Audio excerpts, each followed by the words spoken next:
Welcome to Spies Like Us, the podcast where we talk about the representation of tradecraft on screens small and large.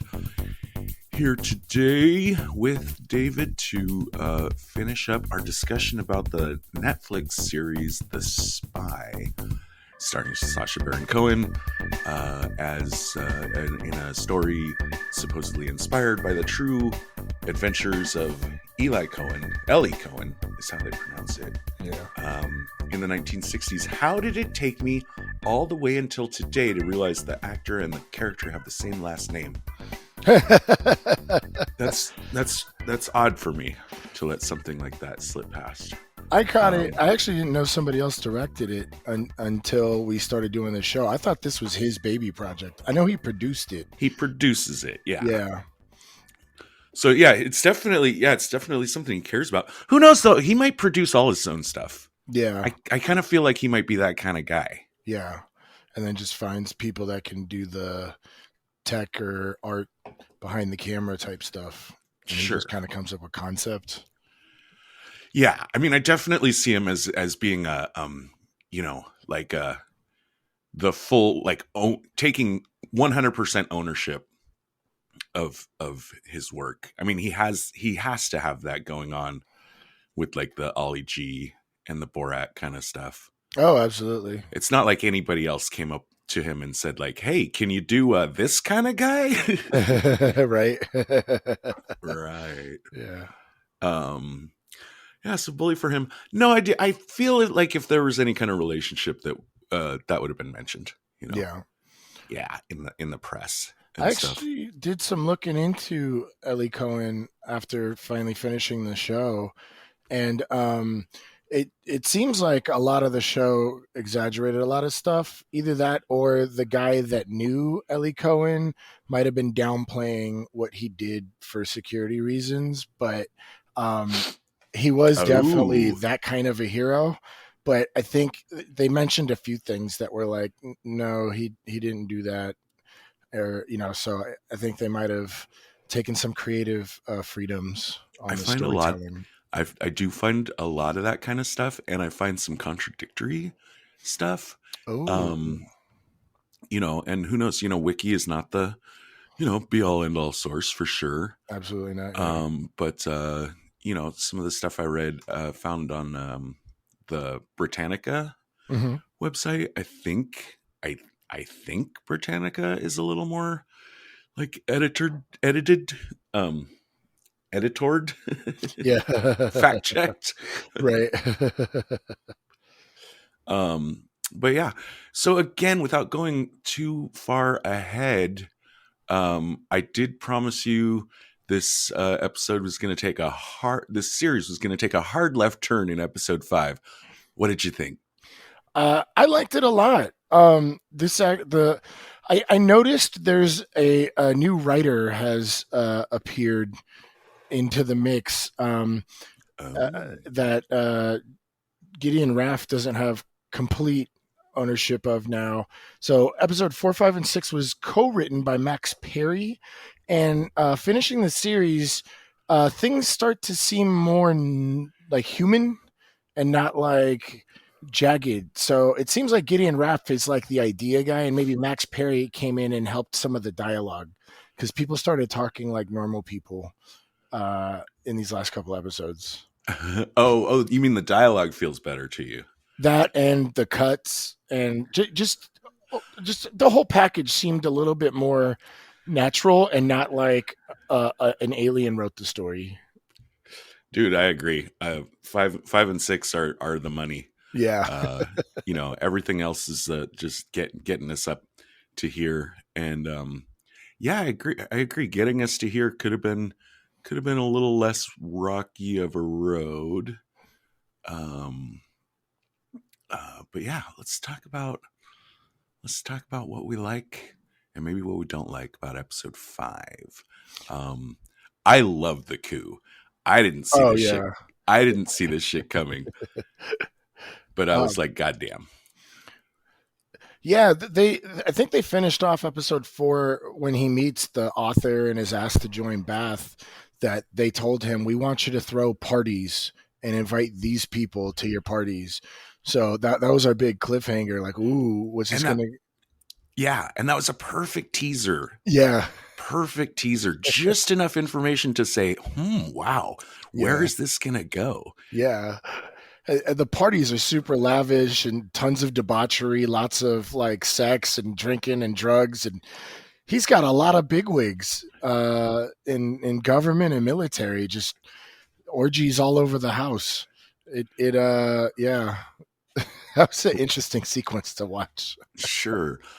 From my understanding, okay, so let's see. One of the big things. Oh, and damn it, now I'm tracking all over myself. As far as the factual accuracy, I wanted to mention that I'm actually kind of surprised at how little clarity there seems to be. And let's remember that, he was captured and killed in Damascus, so he never got a final debriefing. Syrian politics seem to me the kind where, we already see like in this show, like how much, like it seems like their whole it's a misinformation based economy. It seems like, Right. So I feel like there's so much that, especially about his final end, but like there's so much that might, be misrepresented on that side. And I really appreciate you bringing up that the Israelis as well have reasons to shine higher lights on certain things, and maybe some of his accomplishments might have been, actually downplayed.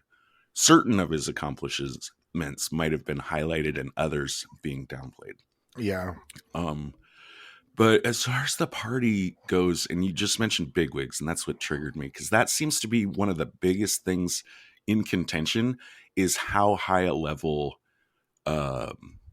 his ring of influence did he graduate up to.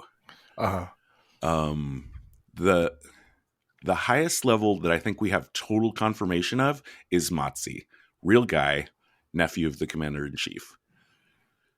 Everything above that is not like independently verified. So I saw a quick, I did a little bit of YouTubing on some documentary stuff, and I saw an interview with the general who became president. Crap, I forgot his name, but the guy that ends up running the coup and becomes president. He had said, "Yeah, I was in Argentina these years. Cohen was in Argentina these years. We never met." Right? Yeah, he denies. Yeah. He denies knowing him personally. No, he could be lying, but yeah.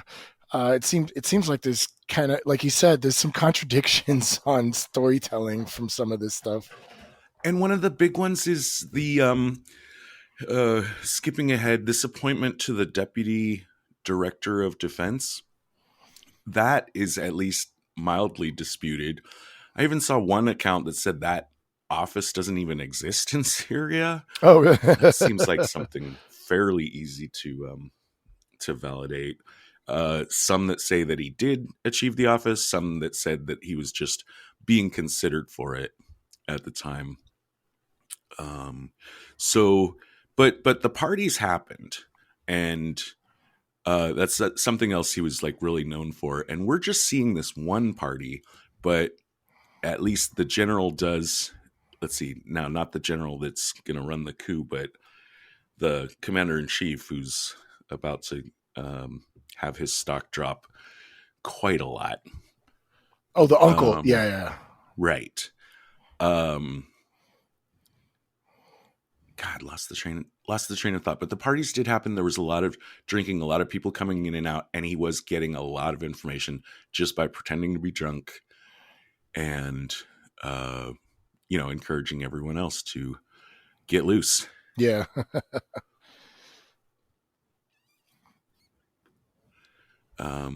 Anything else on the party? I like this because it kind of worked. I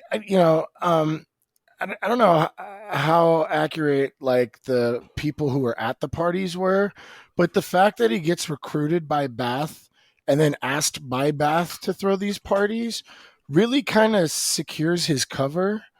And on top of that, all of this works really well for Mossad and Bath. So it helps him play off a lot of stuff, you know, especially when the Bath take over, you know, a lot of stuff he could just write off as like, oh yeah, I was working for Bath, you know, rather while he's like just shooting information to Mossad. Oh, sure. Yeah. It's a massive stroke of luck to just happen, in the shifting sands of Syrian politics to have just happened to have, well, in with the exception of Matzi, uh, well, I guess he's actually made friends on both sides, and he can ride whichever train reaches the station first. Yeah. If the Bath had gotten into serious problems, he could have just switched his loyalty harder over onto the Matzi and Matzi's uncle side. Yeah, exactly. And profited from that. Either way. So I guess stroke of luck, but also maybe just him being savvy enough to really sniff out which way the wind is blowing, and be sure that when the bodies start hitting the floor, he's on the side of the guys holding the guns. Right.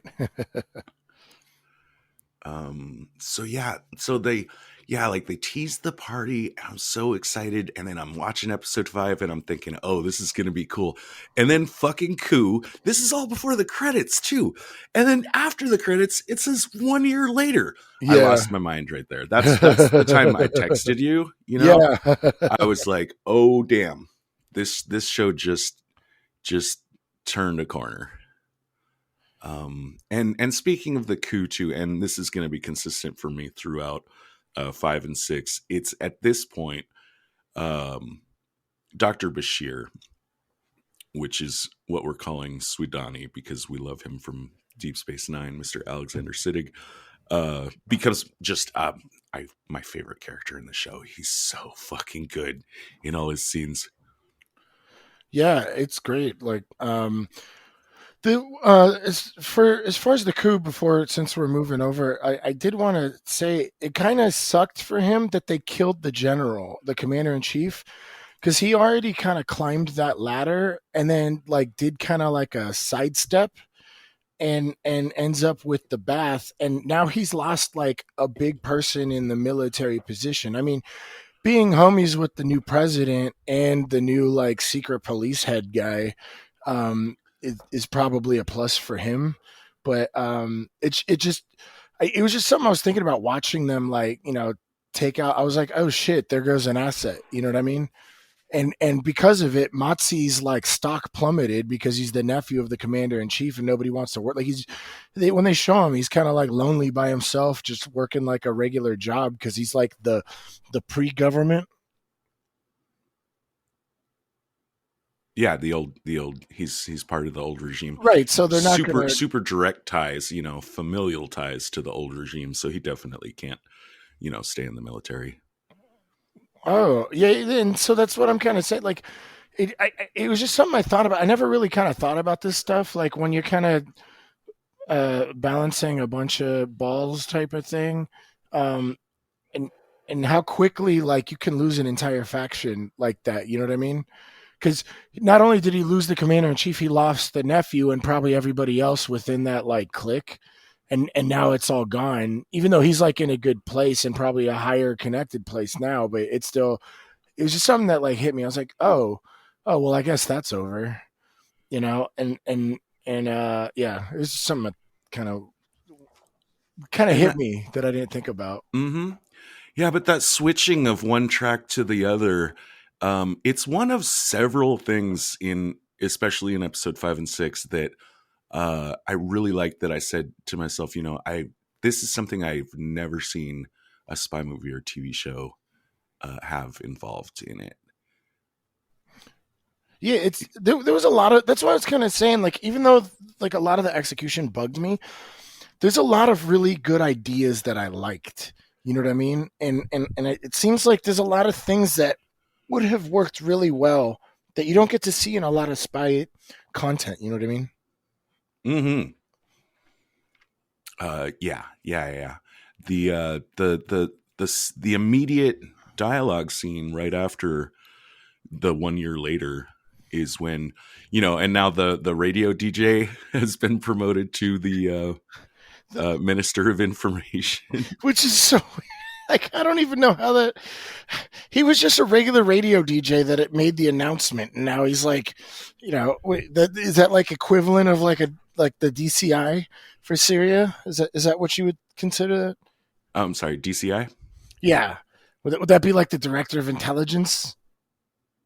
I mean, if you're in charge of information, that kind of has that same. No, I think Minister of Minister of Information. Oh, yeah, because I had thought, well, Minister of Information, you're just in charge of propaganda, more like a Goebbels kind of role. But now that you bring it up, if that was his job, then he's got a lot of stuff in his safe with a lot of details about operations that he wouldn't need to know about as the Minister of Propaganda. In fact, you probably the last person that should know about them. Mm-hmm. So yeah, that's a eyebrow raiser for me. I'm not sure what his duties were, but the point I wanted to make is that this first scene where now Ellie is hanging out with the new Minister of Information, and that guy is having a conversation with him that just totally highlights and stresses the instability and paranoia of high-level Syrian politics. Uh-huh. And also seeing poor Matzi now out in the crowd, now a nobody, we're simultaneously seeing how fast one person's fortunes can rise, how fast one person's fortunes can fall. Mm-hmm. And all of this is during a conversation about how fast someone could fall under suspicion and be thrown in jail. It's a really excellently written scene, to me, for a 1 year later, to just kind of sum up and showcase, like, well, it's also like a foreboding, like a foreshadowing of what's to come. You know what I mean? Like, just because we just saw how quick it happened before the credits, and then, big spoiler alert, we see how big it happens for Eli Cohen at the end. And that's probably a good storytelling technique too. Now that I'm thinking about it, is the fact that it happened so fast in the show and how much it surprised me was something I found delightful. Mm-hmm. But there's also, I guess, maybe that meta thinking of, like, if we spring it on the audience really hard, then it like, on a meta level, it underscores just how fast this kind of shit could happen in Syria. Oh yeah. You're getting the fact and the feeling at the same time. Mm-hmm. One thing I really also loved in we got a little cool tradecraft we should definitely point out. Ellie being trained to watch mirrors and reflections catches the new president coming into the room and just starts talking at the top of his lung how much he loves that he's taken over and what a bright future Syria has, and the president thinks he gets to hear what people are talking about behind his back. You know what I mean? I thought that was clever. Just like deepening the roots of the relationship between him and the president. That is some good stuff. I think we should talk about the big operation that kind of overshadows everything. I think overshadows is the right word. Everything for these final two episodes, and that's the Shalal. Mm-hmm. Or did I get Halal? Yeah, well, the Shalal is the mission. That's the pumping mission that we'll get into later. It is Shalal. Yeah, I had it written down once without the S. Yeah. Yeah. What can you tell us about that? Did you understand it correctly? Absolutely. So there's the lake in Israel, or the Sea of Galilee, right, which is like a huge water supply for Israel, and it's just historically a huge deal. Now that is in Israel. The Syrian president has been working with Mohammed bin Laden and we actually get a little tiny scene with baby little Osama. I think they just threw that in there for a wink to the audience. Oh, I want to complain a little more loudly about that, but keep going. Yeah. But he's working with bin Laden's dad, Mohammed bin Laden, who has done enormous construction projects throughout the Middle East. And the plan is to set up a huge water pumping plan, agricultural kind of what's that word with the water infrastructure? I forgot what that's called. But they're going to pump. There's two rivers that feed into the Sea of Galilee that are not in Israel, and they're basically going to use giant like piping and just water systems that are going to pump all the water out of the rivers to basically drain the Sea of Galilee, which is going to fuck Israel badly. Like that's like you could talk about attacks and like things like that, but like you're cutting off like an entire country's like survival. You know what I mean? Poisoning their food supply or something, like where they couldn't grow grain or something. Like they're literally removing the basic need of life, which is their water supply. Yeah, sorry, I had to turn my head to cough. Did you finish? Oh yeah. Oh, okay. Yeah, it's grand. That is a grand and ambitious and insidious plan. Yeah, it's pretty fucked up. I'd never heard about that. So as far as Osama, right? This is the sort of bullshit that if it had happened in the first episode, I probably wouldn't have made to the second. It is such like a winky bullshit Easter egg that makes no sense. Like Osama is one of, I believe, 35 of Mohammed's kids. Right. And we see the one. Right. And he's like, oh, Osama, run along now. Yeah. Yeah. It was so forced that, you know what it reminded me of? You're the one that showed me the Plinkett reviews of the Star Wars prequels.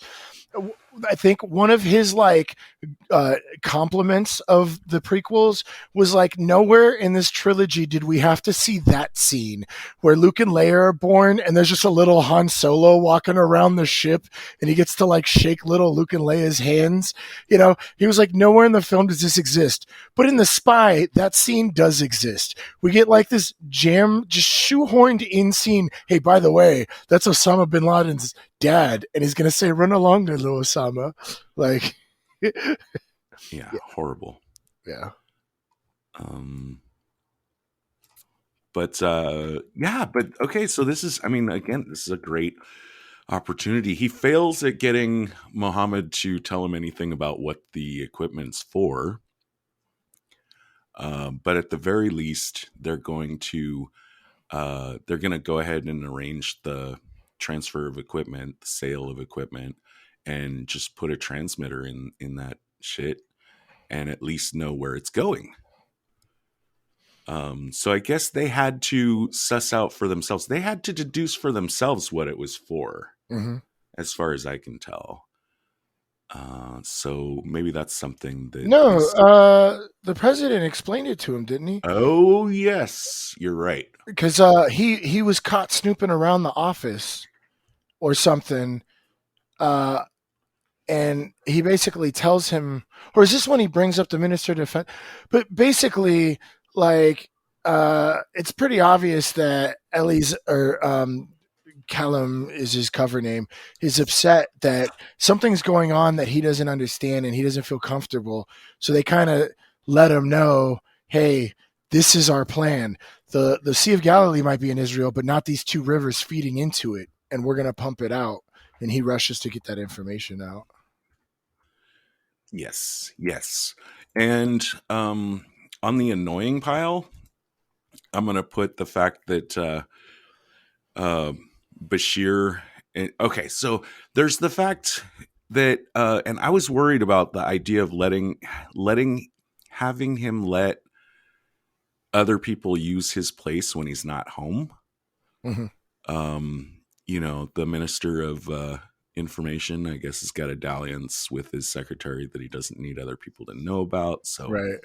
that's going on. That was a big concern for me until I saw him, going in and taking that opportunity. I know exactly where the guy is and what he's doing. I'm going to get into his office and find out all the cool stuff that he's got in his safe. Yeah. So that's good. What's annoying to me as an audience member is basically pulling the same trick on me, like Lucy and Charlie Brown and the football.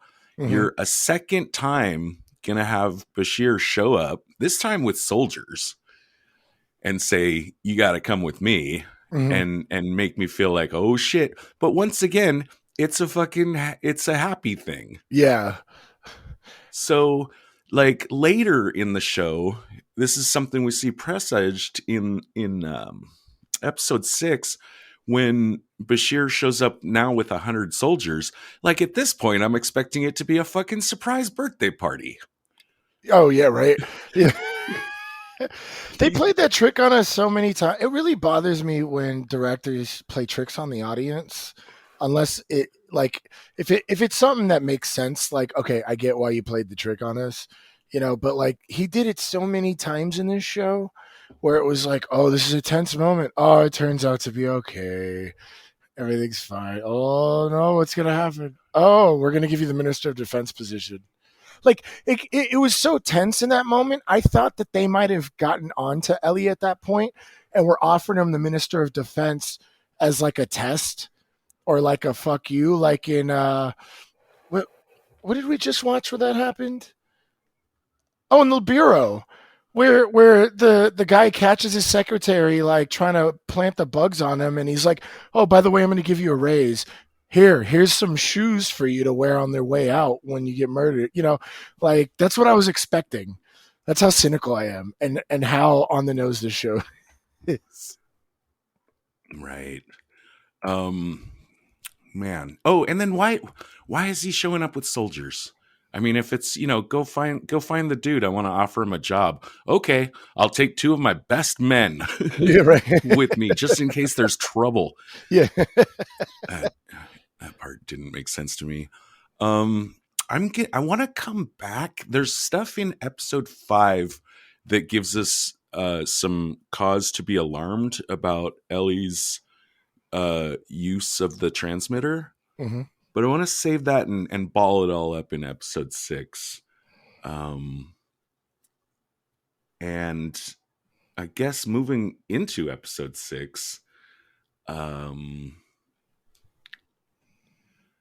got, God, I feel like I'm just fucking quibbling too much, but I just want to anyway. I didn't like the way they tried to fool us with what's happening with Nadia, with like what part of the timeline is this. Mm-hmm. They're showing her in black and white, or at least like deeply grayed out, and we're seeing and we're not sure what's going on or what time frame this is.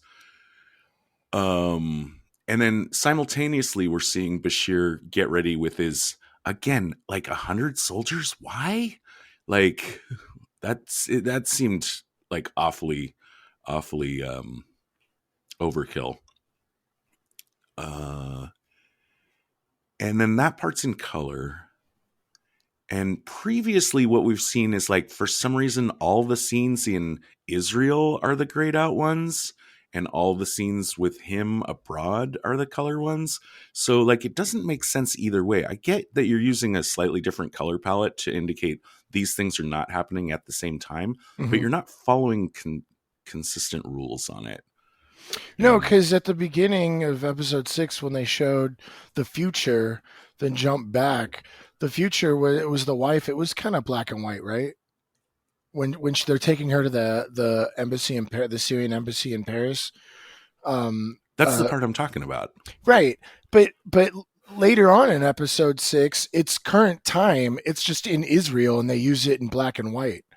So I'm wondering if it's a creative decision to where he's saying, oh, he's so like engulfed in this life being Kamo that's what's in color, and him trying to come back to his real life is in black and white, and there's the foreshadowing of his death. But you're right, I don't like it. There's a lot of inconsistencies, mainly because of the time jump.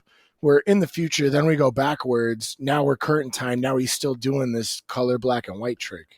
Right. And we were in the future in the very first scene of episode 1. And I went back and checked. It's in full color. Yeah. So that's what I'm talking about like not obeying rules. Yeah, that you're setting for yourself of what things mean. So, I mean, it was effective in that it really threw me off of like, what is going on here? What are these time periods? Which of these is happening first? But, I mean, effective but annoying. Enough about that, I figure. Yeah. I'll go, now that we've mentioned, again, the 100 soldiers. I didn't count them, but there's a lot. I want to mention that I want to give a tip to the president of Syria, which is, okay, I guess I got to set this up a little more. So Bashir is going to capture Ellie and catch him red-handed and then tell the president about it. Mm-hmm. Now, first of all, why is this? Maybe it's because the president, I come and say like, hey, I'm suspicious of your deputy director of defense. I think he's a spy and should throw him in jail. And the president being like, oh God, Bashir, this is like what, the third one this month? Yeah. Yeah. Enough is enough. Yeah. Because this wouldn't be the first time the deputy director of defense has been thrown into jail under Bashir's orders. But so he did it without that guy's knowledge. And that's why I want to give just a little tip to the president of Syria. Anytime that anybody in your administration can round up 100 soldiers to arrest someone without your knowledge, that's a problem that you need to address. Oh yeah, right. That's not something. I mean, okay, yeah, that's that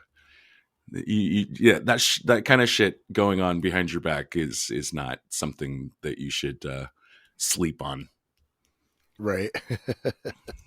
So we got two big things happening. We got Shalal and we got the deputy director of defense thing happening. And people in Israel are losing their minds over both of these opportunities. And this is cool. This is another thing I don't think I've seen in any, or at least many, other spy stories, is where we have this huge opportunity. Like the thing is, like Beeman is saying, look, if we attack the Shalal operation, there's probably only a very few people that know about that. That's really going to compromise Ellie. And we should pull him out and he should be done. Like he's done enough. Well, isn't that what they try to do?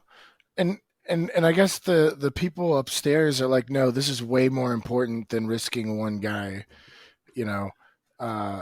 which I guess is like a decision that needs to be made. But considering how he got caught, I'd like to think they could put in more safety measures. Like I understand that they had nobody in Syria. And it was difficult to get Ellie in and had this like long drawn out plan. But I would like to think like getting like, I don't know, a dishwasher into Syria shouldn't be more difficult than getting a giant business tycoon into Syria, right? Like I'd like to think that they could get a dishwasher who would be the Morse code guy and just separate the signals and the human intelligence, you know what I mean? So that this kind of thing doesn't happen. And the other thing that bugged me is why are they doing the signals at the exact same time every day? I would think like at Mossad headquarters, you'd have people on 24 hours waiting for signals because your guy in a fucking very dangerous, deep undercover position might need to send a signal at any time. So why set a pattern? You know what I mean?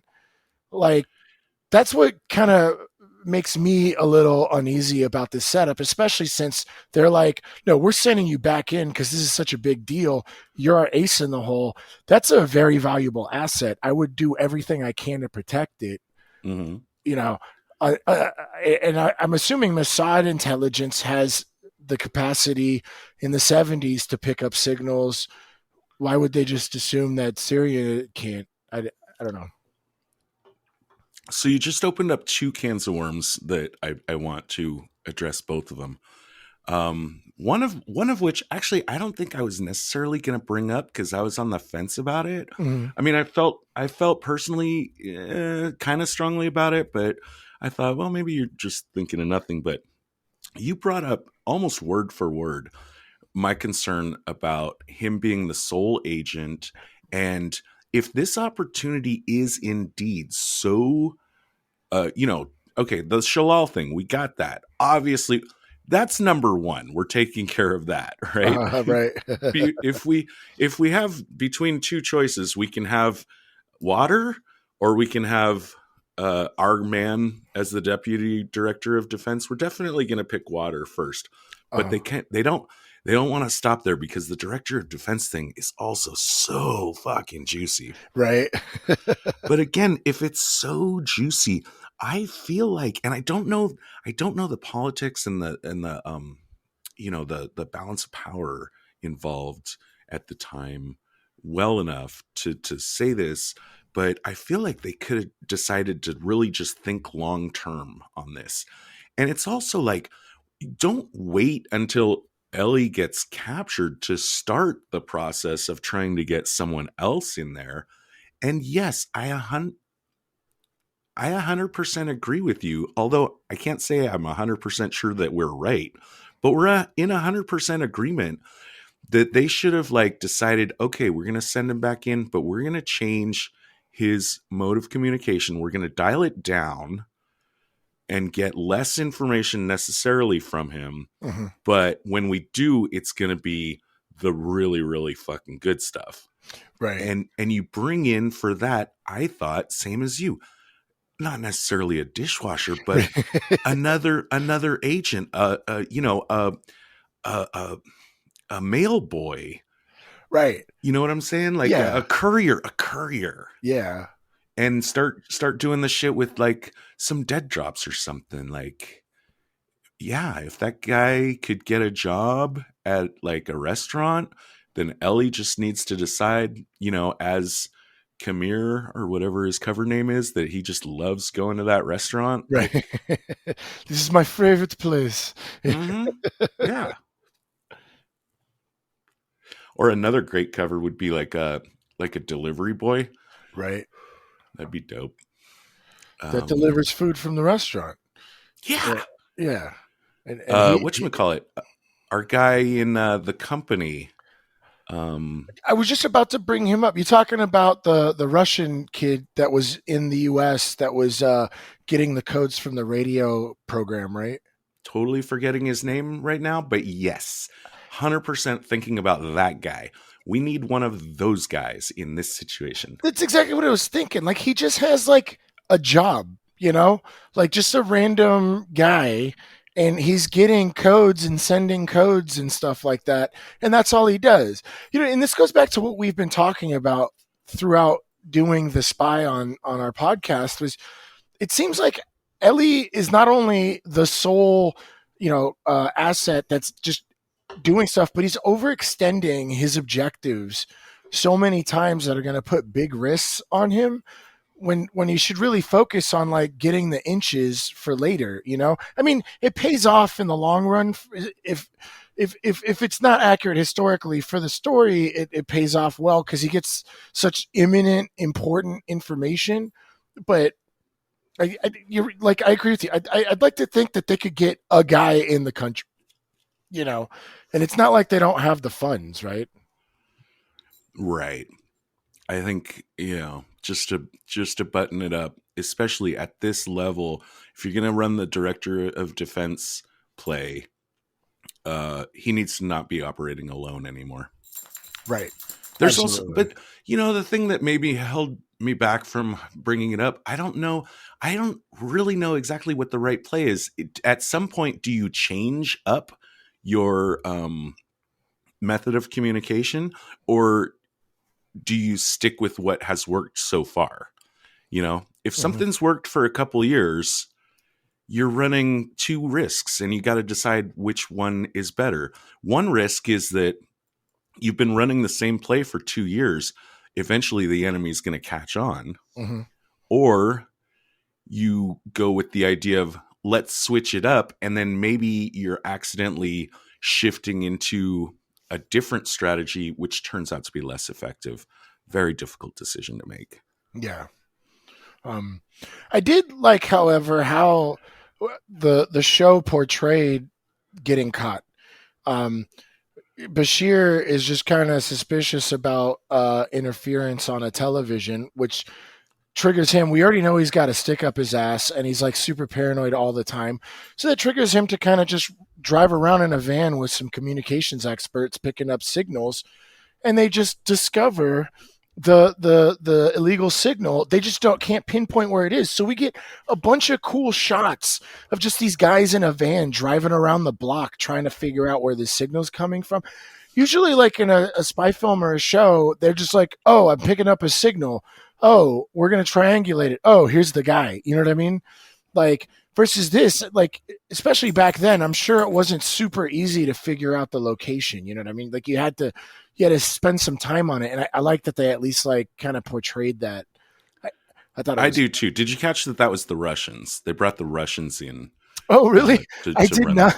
run that for them. I did not.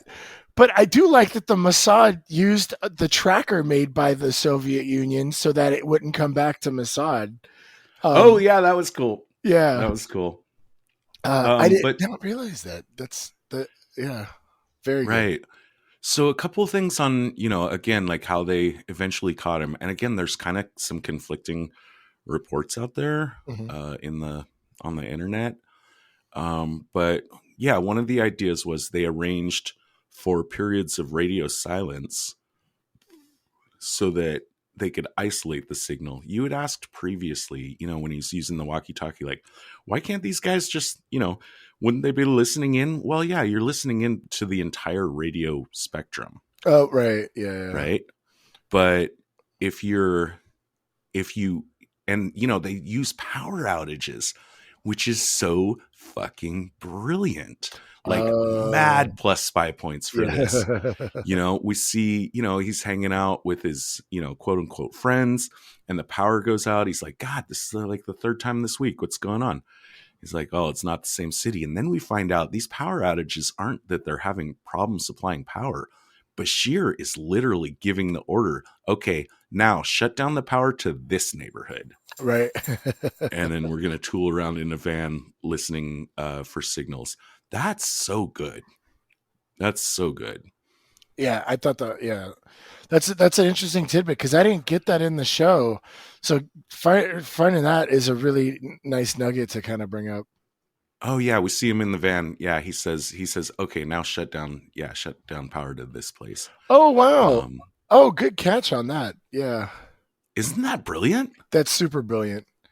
I mean, what I had read previously, because I snuck a peek at the wiki, was just that they established radio silence, which that would have been also pretty smart, but also really hard to manage, is to like tell everyone, like how you can't just go ahead and tell everyone to not use their radios for an hour, because someone in the people that you're telling is going to know that you said that.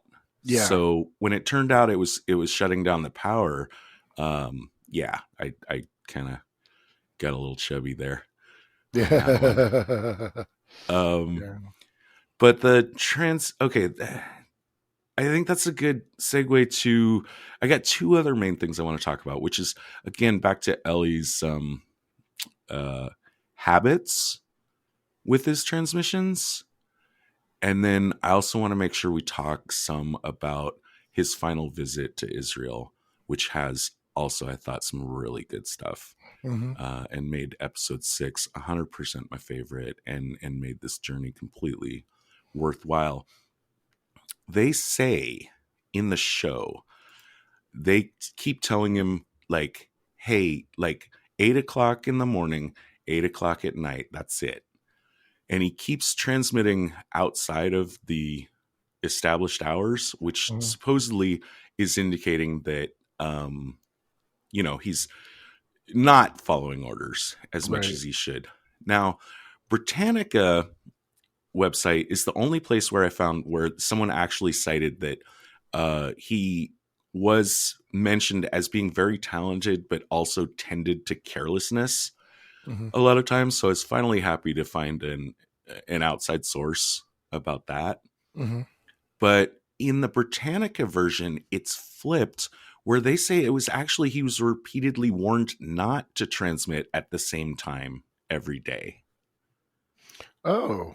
but that he Okay. but that he was. Oh, so the movie flipped it. Okay, well that makes me feel better about some of our global intelligence agencies that they're not going to be establishing patterns like that. That kind of Right. It irked me. it made me think. It made me think. Well, which of those makes more sense? To Right. make sure it's always at the same time of day, or that it's always a different time of day. And I even figured out. Now, you mentioned they could just have someone listening 24 hours, and that's true. Right. But I even figured out a way that you could randomize it in a way that still would be known to both sides. And that was like this idea, like you randomize it by sports scores or the price of corn or something in the newspaper, that you work out a formula so that, like by looking at like which soccer team won what game, Right. and multiply that by the stock price of blah blah blah, or how much corn has risen or fallen in the commodities market, and then you apply a simple formula or something that says, okay, the next transmission will be Tuesday at 7:48. Right. um, no, yeah. Speaking of the soccer games, I liked the soccer game moment, even though it was silly. And I'm not sure if that's secure. In fact, I'm going to say that's not a very secure idea, but it was cute storytelling wise, where you get like this guy deep undercover who's happy to see his country playing soccer, and has like a bro moment, which I mean, it turned out to actually be his bro. Um, but it was nice. I liked artistically how it played out. It kind of pulled on the heartstrings a little bit. I totally see what you're talking about, and I would have seen the scene the exact same way, except for the fact that I had peeked at Wiki and knew in advance how he was ultimately caught.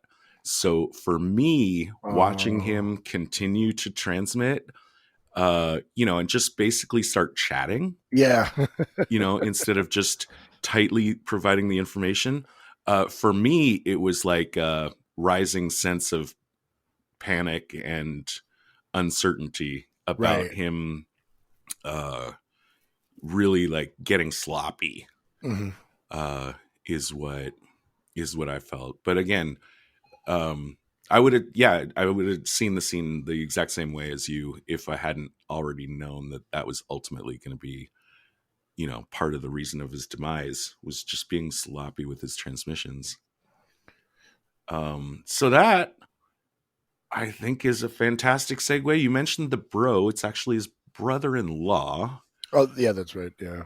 Um, yeah, picked up on, he said, Ellie said, did you get the singer, which refers to the sewing machine he had sent Hmm. to his wife. And that guy, in kind of a massive leap of an impressive work of logic, I think, notices the new singer sewing machine in Nadia's house and kind of puts two and two together, to realize that Ellie is Agent 88. Um, this was another. I think I didn't get a chance to count them. I actually ran really close to time finishing my notes before I had to work tonight. Mm-hmm. But this side story when he's back in Israel of someone in his family circle having figured out what he's doing was really cool for me and something I don't think I've seen before. The fact that it was his brother? Just the fact that someone in his family had figured out, Oh, because I see what you mean. Yeah. everyone's under like cover of ignorance here, Uh-huh. like, he's gone for what, like years at a time or something. Now he's finally back. Right, and they And hinted at the wife kind of figuring it out, but she's still kind of in the dark where she can kind of like trick herself, but he's like certain, I know who you are, and you need to stop because you're going to break Nadia's heart. yeah, I give that my full endorsement as far as a short but well told side story to me. Yeah. But what I like even more, now there was a moment in it's the first scene of the first episode. It's in the future. We know that he's been caught, and the guy gives him something to sign, blah, blah, blah, blah. And then when it comes to signing his name, he pauses, and the guy's like, "You don't know who you are anymore." At the time, I was like, that seems like some bullshit. uh I wasn't happy about that. That seemed like very melodramatic and over the top kind of thing. But when I see what has happened to him in his conflicts between his two identities when he's in Israel, I really got totally on board. Your thoughts? I mean, this is the type of stuff I love in spy films. Is when you're deep undercover and like you start confusing your identities. It's very taxing psychologically on people.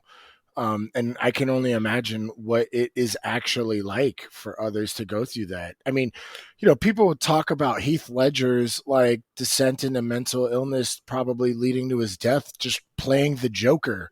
That was one movie he probably prepared like a year for and spent all his days being the Joker because he's a heavy method actor.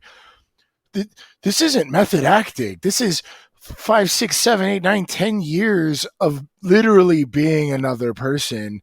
It's gonna fuck with you, especially when you're away from your wife. And like, he didn't even meet his second daughter. You know, like that's gotta fucking be crazy. And then like the Aristotelian, humans are kind of creatures of habits type of thing.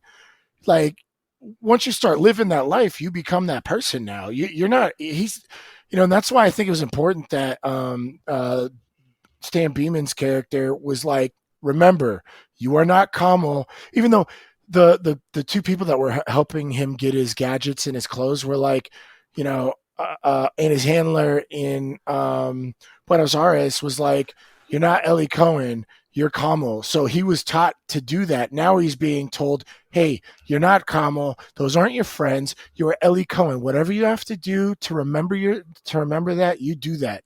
And I love that shit in spy films, and I thought it was done very well in this, especially like the just complete like enragement he had at the department store when he's trying to buy shit for his wife.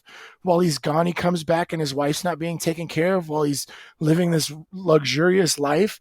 And then they want his papers because he's an Arab, right? Uh-huh. And here he is fucking surrendering his entire life for Israel and some fucking like,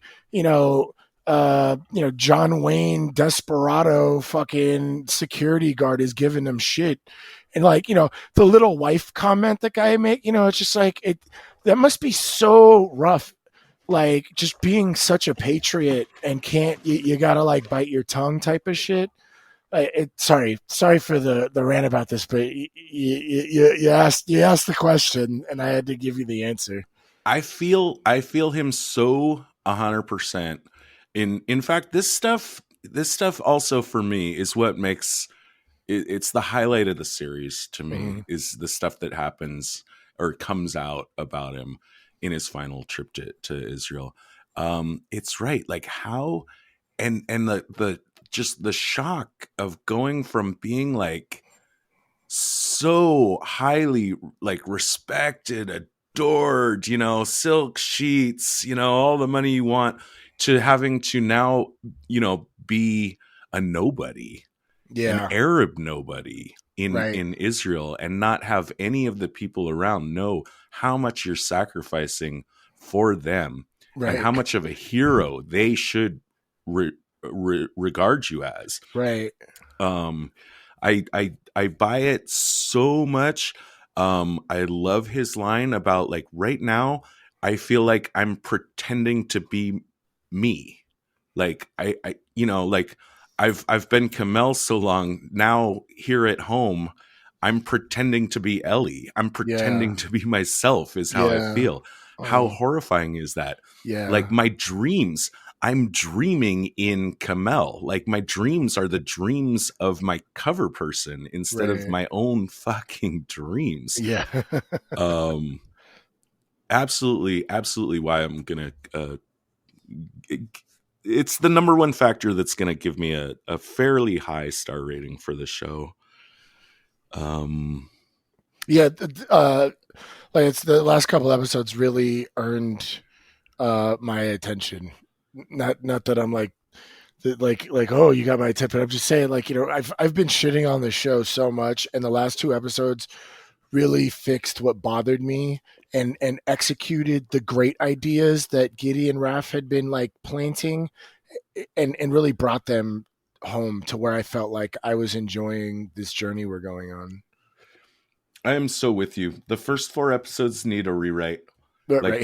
they need a final pass. But the Yeah. first 4 episodes are what we get to the fifth and sixth episodes, and are the those are the payday. Yeah. I think that's all the details I wanted to talk about. I do want to rate the show, but do you have any further details you want to talk about? No, I hit everything. Um, yeah, the tracking event. Yeah, signal patterns, pumping one. Yeah, no, I hit everything I wanted to talk about, and more. So I All think right. I think what you brought up helped me kind of remember. Oh yeah, yeah, that's something that we should talk about. Let's soft debrief this thing. Let's give it a star rating and a park bench rating. Sounds good. Overall. Star rating. Well, I mean, I was gonna say 3.5. Just now, fresh off of the stuff I just talked about, no, I think that's where the 0.5 comes from. Overall, this is just a 3. It's right down the middle for me. I would have enjoyed watching it. I wouldn't have loved watching it, blah, blah. But I got to give it a bump for just some of these things that happen story-wise Mm-hmm. in the final episode.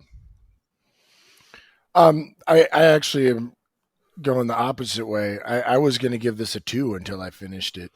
But some of the stuff at the end really brought it home. So I'm going with a 3 on this one. For those of you listening, if you can't sit through some stuff that's going to make you annoyed, maybe avoid it. But believe me, Todd and I will tell you the last 2 episodes definitely make it worthwhile. And it's only 6 episodes, so considering today's binge standards, that's not that much. Yeah, so I'm just gonna put it at a solid 3 because it's as much as I complained about the first few episodes, there's a lot of great ideas, and it just kind of ripped me out of the story with how clunky things were, and especially the dialogue. It just felt like a robot wrote the dialogue. So when they kind of cleaned that up later, and then those great ideas actually got to bloom that were being set up, it grabbed me. So I'm gonna go with like a 3 on this. Okay. Yeah, we're not that far apart. Core differences in how much we appreciate the first 4 episodes and how much little things annoyed us. Yeah. A 3 and a 3.5. Like, yeah, we're not perfectly in sync, but Yeah. that's not super far off. Before we get to park benches and really I mean, I think I could totally wrap this up with a park bench thing, but we did promise that we would talk at least briefly about comparing our four, at my count, four true or interpretations of true stories of deep cover spies. The four are Eli Cohen, Mm-hmm. the guy from Judas and the Black Messiah. Do you remember his name? Oh, oh, that's right. Wasn't it Fred? Fred something? Not Fred, but the other guy. Oh no, Fred was the leader of the group. Uh-huh. We're talking about what's it? Crap? I forgot. That's okay. Yeah, I think I can grab it super fast. we're talking about the mole, right? Yeah. William O'Neill. Yeah, that's right. That's right. Okay. Yeah. We've also got Sergei from the Russian spy from Spy Sergei. Mm-hmm. And rounding out, we've got the guy that Benedict Cumberbatch played in The Courier. Oh, okay, yeah. And his name was... Oh, I actually never knew his name. Greville Wynn? But that was a real guy, right? The Courier Oh yeah, no, that was definitely a very real story. Yeah, they had that footage of him when he got back. Right. So I wanted to talk about some of this is actually story stuff, some of it's tradecraft stuff. But well, let's real quick. Who do you think? And we don't have to do a laboratory dissection of it. But who's the best Of the four? Yeah. Like, realistic wise, or who do I like the best? Of the films, I think The Courier was my favorite as far as like a spy film goes. I know that you like the Courier. I think we're flipped on the Courier and the Spy. I think you like the Courier as much more than you like the Spy as me in inverse. Oh, okay. I thought the Spy was actually the Courier was like kind of meh for me. But in particular, I wanted to talk about like some of these things, like commonalities that come up in spy movies. For the moment, we'll just treat this one like a movie. And I had a short list. Where is it? Oh, it's at the top. Oh, okay. Poor wife, like sad wife at home, wondering what her husband's doing. Mm-hmm. Ding, ding, ding. 3 out of 4. Mm-hmm. A handler that has training montage, also 3 out of 4. Or no, wait, did we see Sergei get a training montage? Not really. It was more just his climb up and his building his connections. I think he had already gone through his training, or it was off screen or something. Suicide pills. Did the Courier have a suicide pill? I believe so. Yeah, me too. William didn't. I don't think Sergei did either. Getting caught is an interesting one for me. I think, and William O'Neill is kind of he's in a lot of these, he's our one that kind of stands out as being slightly different. Mm-hmm. Different era for sure, different type of deep cover, right? Operation. And also, like in the case of William O'Neill, it's interesting because he's not the main character of the show. In fact, both him and Fred were put up by that movie's creators. Both of them put up as supporting actors. Oh, the noms? Yeah. Mm-hmm. Yeah. Because they really are co-leads in that one. But in other terms, like I feel like there's something to this idea that all three of our other deep cover true life spy stories are always like the person gets caught at the end. Mm-hmm. And it makes me wonder if like we would ever actually see a story about a true to life spy that just skated through the whole time and never ran into like a third act dramatic problem, because it just wouldn't feel like as a dramatic enough story. Mm-hmm. It's kind of like they're kind of following like the Scorsese formula of look at how great everything is. Look at how well this is going for our character. And then third act is the fall from grace, you know. I don't know. Any thoughts on that? Can you think of any I know I'm putting you on the spot pretty hard here, but do you think I'm onto something there? Do you think we'd ever see a story about a true to life James Bond that just ends the movie with like getting the girl and everything's hunky dory? Or do you think it's an essential piece that we have to see the arc of them like eventually fucking up and getting caught, and that we wouldn't be satisfied as audiences to watch any other kind of story? Yeah, I think it's the latter. I can't think of one off the top of my head that I've seen. But it seems to me like these deep undercover things, there's like a bit of like a hubris. You know, I think like they brought this up in the Avengers films when they were recruiting all the Avengers. Like I think it was when they were recruiting Iron Man that he fit the bill, and there was just like an enormous amount of ego. You know, I think for the ability to be able to put on a persona requires some amount of hubris, and then the capacity to like live this life for so long. I mean, like in real life, I'm sure there's a lot of people that have gotten away, but for an audience, we kind of like to see the grand explosion. Like, I think a realistic undercover story wouldn't be that interesting to most audiences. It would be interesting to you and me, right? Like, I think we'd be all over it, but for most audiences, I think they like the rise and fall and the big kind of the self-sacrifice of the big hero, you know? Right. And of course in William's situation, you know, it's completely different, but he just has to live the rest of his life haunted by the betrayal Yeah. of really of kind of his race Yeah. in a lot of ways that eventually led to his suicide. So even though he doesn't get caught, I guess the universe catches him Yeah. in Right. in the karmic trap. Yeah. So yeah, we could run a park bench rating on this just to stay consistent. I'm going to